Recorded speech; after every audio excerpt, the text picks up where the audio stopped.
noite a todos aqui presentes. Boa noite também aos nossos irmãos de casa que nos acompanham pelo canal Centro Espírita Miguel Oficial do YouTube. Lembramos aos nossos irmãos para colocarem um vasilhame de água para que ela possa ser fluidificada durante a reunião. E beber, pode ser bebida com seus remédios, e também doses de manhã, de tarde e de noite. Vamos dar início com a leitura da página de preparação com o nosso irmão Edivaldo, prestar bastante atenção. Em seguida eu farei a prece e depois o nosso irmão Edson trará a página do Evangelho da noite de hoje. Uma boa noite a todos vocês. Uma boa noite para você também que está nos acompanhando através do nosso canal no YouTube. Vamos elevando os nossos pensamentos a Deus, nosso Pai e a Jesus, agradecendo a eles a oportunidade de estarmos juntos nesta noite. Do livro Fonte Viva, psicografia do nosso saudoso Francisco Cândido Xavier, e a mensagem do nosso irmão Emmanuel, número 127, Humanidade Real. Eis o homem, Pilatos, está em João, capítulo 19, versículo 5. Apresentando o Cristo à multidão, Pilatos não designava um triunfador terrestre. Nem banquete, nem púrpura, nem aplauso, nem flores. Jesus achava-se diante da morte. Terminava uma semana de terríveis flagelações. Traído, não se rebelara. Preso, exercera a paciência. Humilhado, não se entregou à revide. Esquecido, não se confiou à revolta. Escarnecido, desculpara. Açoitado, olvidou a ofensa. Injustiçado, não se defendeu. Sentenciado ao martírio, soube perdoar. Crucificado, voltaria à convivência dos mesmos discípulos e beneficiários que o haviam abandonado, para soerguer-lhes a esperança. Mas, exibindo-o diante do povo, Pilatos não afirma: eis o condenado, eis a vítima. Diz simplesmente: eis o homem. Aparentemente vencido, o mestre surgia em plena grandeza espiritual, revelando o mais alto padrão de dignidade humana. Rememorando, pois, semelhante passagem, recordemos que somente nas linhas morais do Cristo é que atingiremos a humanidade real. Graças a Deus.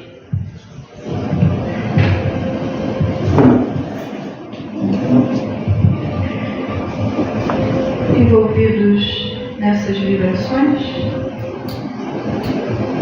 graças vos damos, Senhor, por estarmos aqui, mais esse encontro contigo, onde viemos através desta casa, através desta reunião, ouvir o Teu palavra, Senhor, através do Evangelho.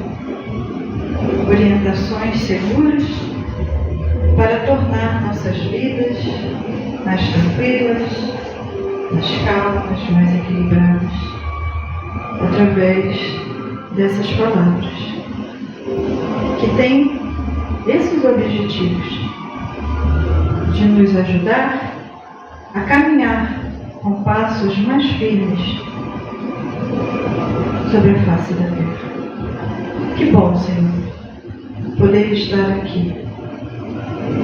Mas queremos te rogar que essas vibrações de amor e de paz, de fé, de esperança, que nos envolve nesse instante, Senhor, se estenda a toda essa humanidade que tanto precisa de Ti. Que alcance os nossos irmãos em seus lares, aqueles também que se encontram nos asilos, nos orfanatos, nos manicômios, nas casas de recuperação, nas penitenciárias, nas ruas, e também te rogamos, Senhor, por aqueles que não têm quem peça por eles, que todos, indistintamente, possam ser agraciados com o teu amor e com a tua luz.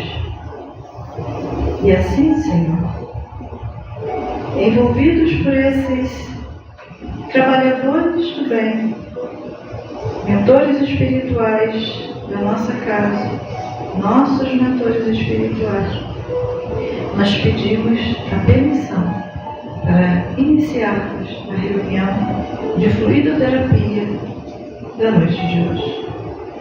Te dando graças por tudo, Senhor, por tudo que nós somos, por tudo que nós temos e por tudo que o Senhor representa em nossas vidas, hoje e sempre. Que assim seja. Graças a Deus, graças a Jesus. Vamos ouvir agora o nosso irmão Edson, o Evangelho da noite de hoje. Boa noite a todos. Jesus nos abençoe no entendimento do seu Evangelho. Hoje nós temos para conversar, para refletir, a continuação do capítulo 21, Falsos Cristos e Falsos Profetas, e nos foi dada aí a tarefa de nós conversarmos um pouco especificamente sobre o item 4, que trata da missão dos profetas. E aí a gente tem logo no primeiro parágrafo, um comentário de Kardec, porque você já viu na semana passada que foi explicado essas passagens de Jesus onde ele fala sobre os falsos profetas. Lembra? Quando ele diz para que nós fiquemos atentos aos frutos, se quisermos avaliar, né, a origem de uma falsa ou de um verdadeiro profeta. E aqui ele diz: atribui-se comumente aos profetas o dom de adivinhar o futuro, de sorte que as palavras profecia e predição se tornaram sinônimas. Mas, no sentido evangélico, o vocábulo profeta tem mais extensa significação. Nesse sentido, diz-se de todo enviado de Deus com a missão de instruir os homens e de lhes revelar as coisas ocultas e os mistérios da vida espiritual. Pode, pois, um homem ser profeta sem fazer predições. Então, a gente vê aqui a questão a semântica, a questão do significado das palavras, como é que é importante. E é interessante porque isso aqui se passou no século XIX, então é sempre bom contextualizar, entendermos como é que uma determinada palavra tinha um sentido há muito tempo, se ele ainda se preserva até hoje. E aí a gente vê, vamos lá no significado do dicionário atual, e a gente vê que a palavra profeta tem mais do que um significado, como o próprio Kardec admitiu aqui. Mas na linguagem corrente entre nós sempre damos a esse vocábulo o significado daquele que adivinha o futuro. Essa é a nossa tendência primeira quando alguém vai falar de profeta. Você é verdade? É o que está escrito aqui como uma das significações. E é exatamente isso que Kardec falou. Então, nesse aspecto, ele diz: comumente se atribui aos profetas o dom de adivinhar. E a gente vê aqui, a palavra profeta, na linguagem corrente, é que adivinha o futuro. Igualzinho. Mas o Kardec fala que, no sentido evangélico, a palavra profeta já começa a adquirir uma significação um pouco mais ampla, onde ele diz que seria todo enviado de Deus com a missão de instruir os homens e de lhes revelar as coisas ocultas e os mistérios da vida espiritual.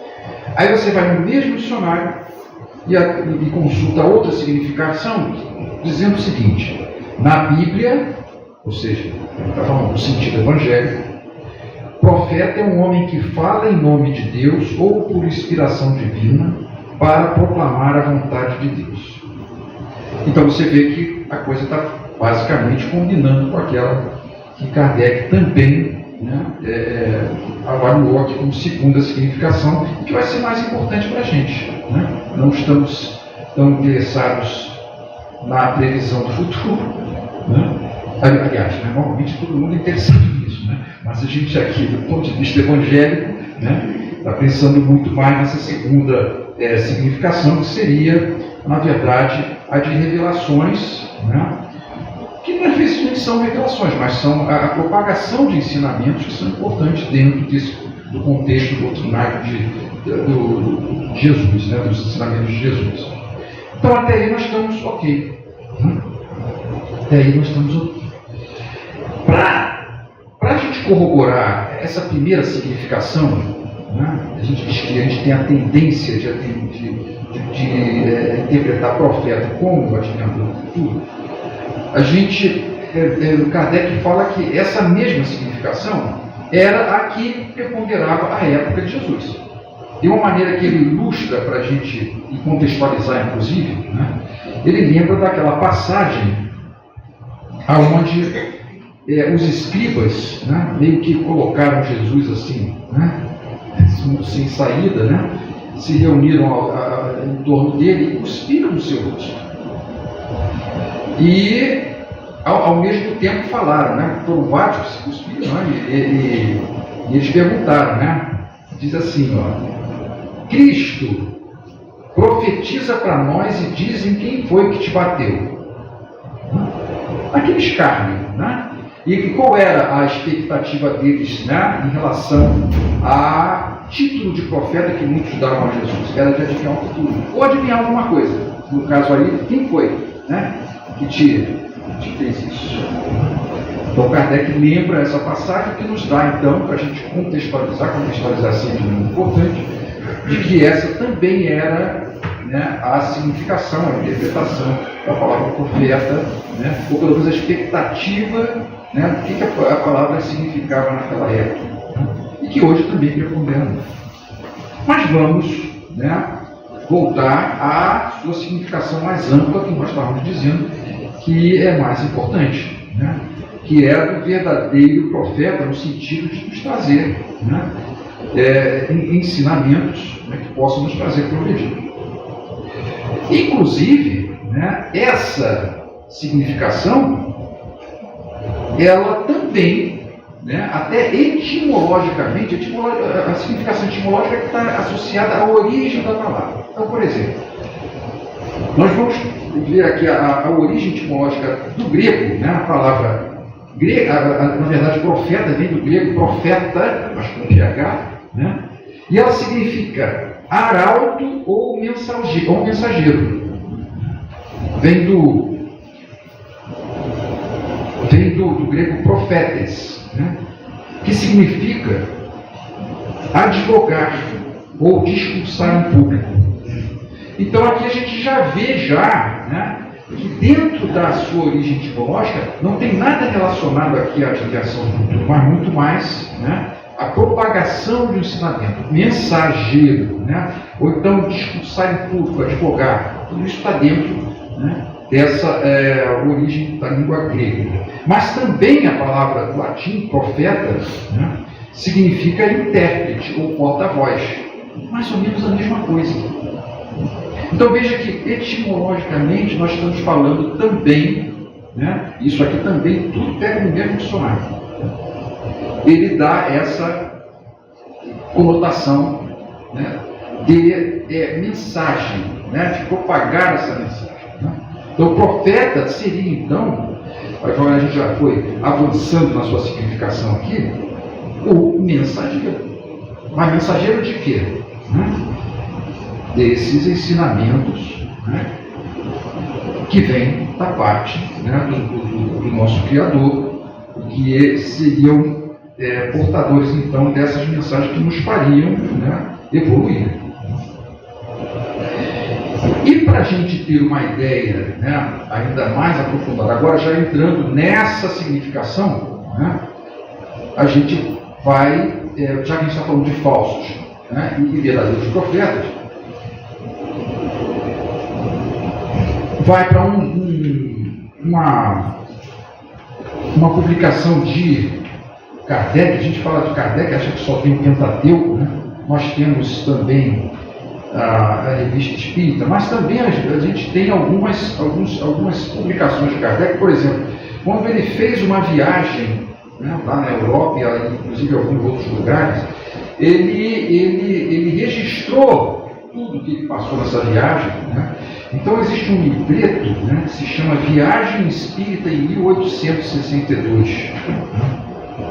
Então vejam, né, eu e o Divaldo nascemos em 1962, 100 anos antes da gente encarnar aqui. E ele lá, existe umas perguntas que foram feitas a ele, e aí ele registra o que ele disse acerca daquele assunto. Um dos assuntos era os falsos profetas, né? E ele dizia o seguinte: o verdadeiro profeta é um enviado de Deus para advertir ou esclarecer a humanidade. Ora, um enviado de Deus só pode ser um espírito superior e, como homem, um homem de bem. Será reconhecido por seus atos, que trarão o cunho de sua superioridade, e pelas grandes coisas que realizará pelo bem e para o bem, e que revelarão sua missão, sobretudo às gerações futuras, pois que, conduzindo muitas vezes e sem o saber, por uma força superior, quase sempre se ignora a si mesmo, ou seja, se ignora a si mesmo como esse profeta, né, como sendo o mensageiro desta mensagem, né,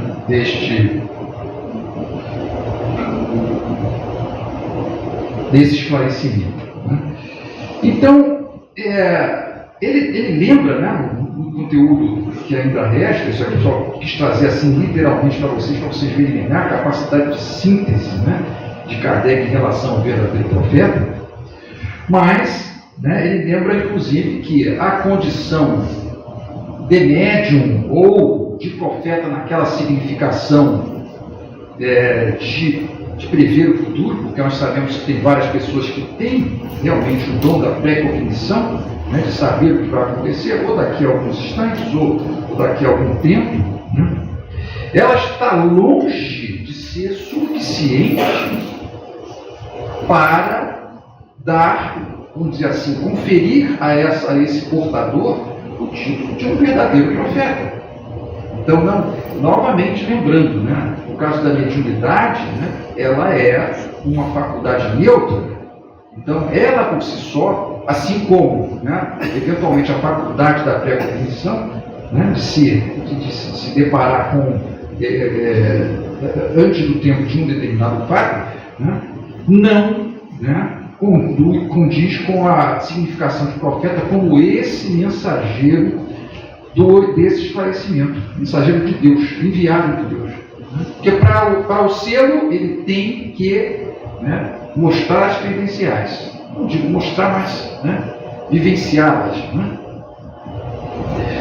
Então, nesse sentido, porque a gente quis vir até esse ponto aqui, é claro, né, nesse sentido de o mensageiro ou do propagador desses ensinamentos, né, para que a humanidade chegue a um lugar melhor, a gente pode começar a pensar que não apenas os grandes enviados de Deus que vão trazer naturalmente, né, as revelações ou os ensinamentos mais abrangentes, né, mas do ponto de vista de propagação, né, dos ensinamentos de Jesus que já foram trazidos por ele mesmo, a gente pode começar a imaginar que qualquer um de nós pode fazer esse papel, né, de profeta, nesse sentido. Não do adivinhador, né, mas do propagador.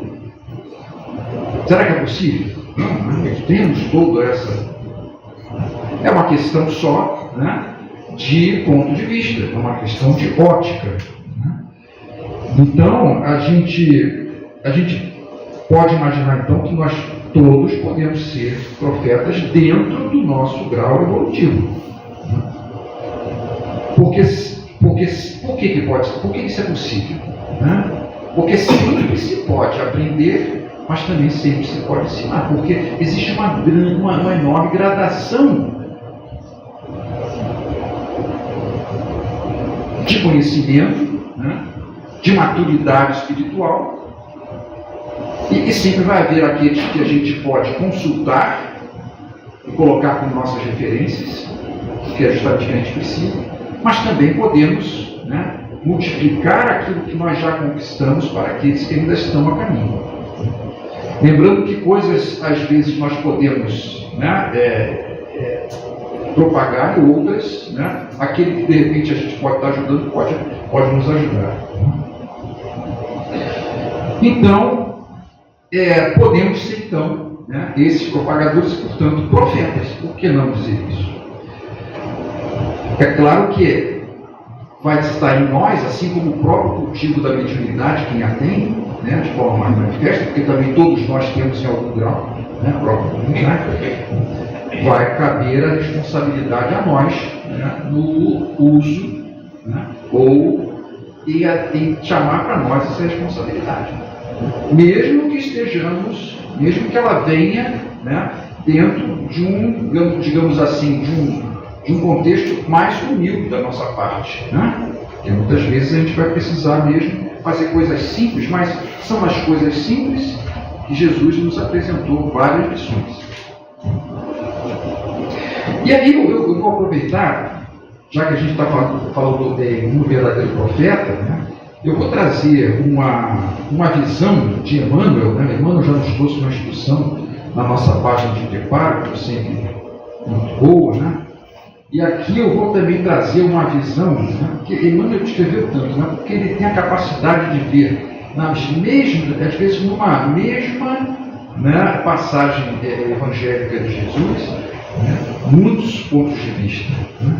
E nesse caso dos falsos profetas, né, ele diz o seguinte, que o falso profeta não é somente aquele que perturba o serviço da fé religiosa. Sempre que negamos a execução fiel dos nossos deveres morais, naturalmente, nós somos mistificadores diante da lei divina, que nos emprestou os dons da terra em favor do aprimoramento de nós mesmos. Na maledicência, nós somos falsos profetas da paternidade. Porque só abrindo um parênteses aqui para lembrar, né? Nós falamos do verdadeiro profeta. O falso profeta é que faz justamente o contrário. Né? Na discórdia, quando nós estamos alimentando ela ou sendo alimentados por ela, somos falsos profetas mistificadores da paz. Na preguiça, somos falsos profetas charlatães do trabalho. Na indiferença, somos falsos profetas inimigos do dever. Então ele diz que toda vez que nós olvidamos, ou seja, que nós negamos as nossas obrigações de solidariedade para com os nossos semelhantes, toda vez que nós prejudicamos o serviço que nos cabe atender, que fugimos aos nossos testemunhos de humildade, que oprimimos as criaturas inferiores, a gente está fazendo o papel de um falso profeta do ideal superior que nós abraçamos ou deveríamos abraçar com Cristo. E continua ele. A terra é a nossa escola, o lar é o nosso templo, o próximo é o nosso irmão, a humanidade, a nossa família, a luta, o nosso aprendizado, a natureza é o livro sublime da vida. Então não nos esqueçamos, assim, de que um dia seremos chamados à prestação de conta dos talentos e dos favores que hoje desfrutamos, para resgatar o dia de ontem e certificar o dia de amanhã. Então, voltando, nessa significação, né, profeta é aquele, então, que tem como missão instruir os homens. A gente pode ser esse profeta, volta a dizer, podemos, dentro das nossas limitações. Né?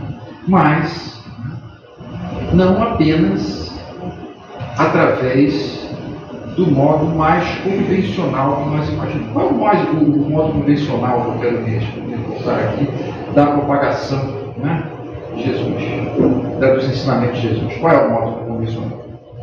É esse que eu estou falando aqui. É a palavra. Né? E que a gente muitas vezes vê, né? Aquela coisa, né? Vamos usar a palavra de Deus, né? Eu estou sendo portador da palavra de Deus, e isso se fala muito, mas, né, a verdadeira propagação da mensagem de Deus, e pode parecer até uma coisa repetitiva do meio espírita, né? A gente tem que se lembrar, ela realmente é verdadeiramente realizada através da vivência desses ensinamentos. Então, para nós sermos esse verdadeiro profeta, ainda que humilde, né, é preciso que nós tenhamos, né, essa capacidade, ou pelo menos o esforço de vivenciar, de cultivar, né, em nós esses ensinamentos. E, através do exemplo vivo, fazer com que esses ensinamentos se propaguem de geração para geração. Se não podemos fazer isso num amplo domínio de nossas relações, que façamos pelo menos naquele que é mais próximo, né, na nossa família. É isso, eu acho que é essa mensagem que eu queria trazer para vocês. Né?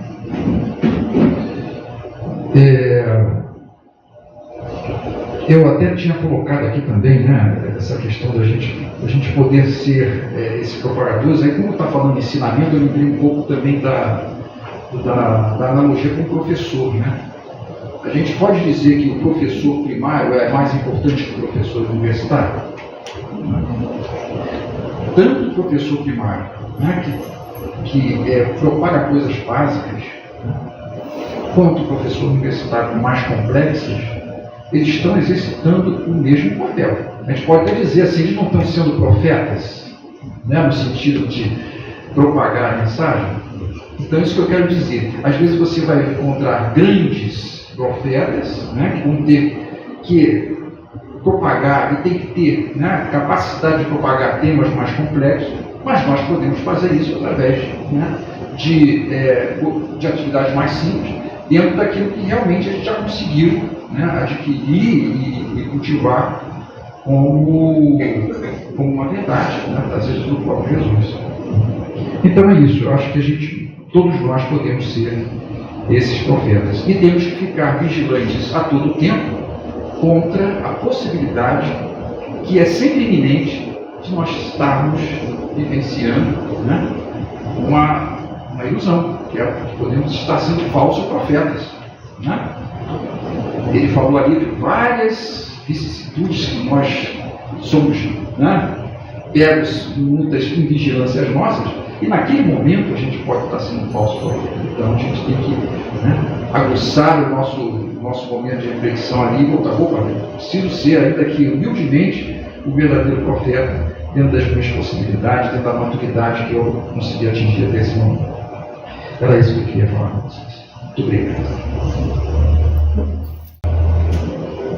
Graças a Deus.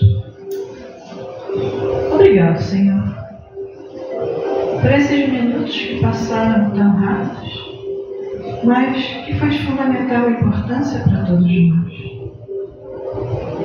Mais uma vez, na compreensão dos teus ensinamentos.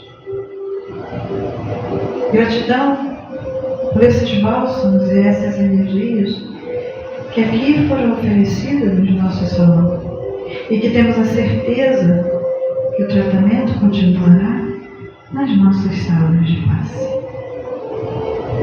Gratidão, Senhor, por ficar conosco esse tempo todo,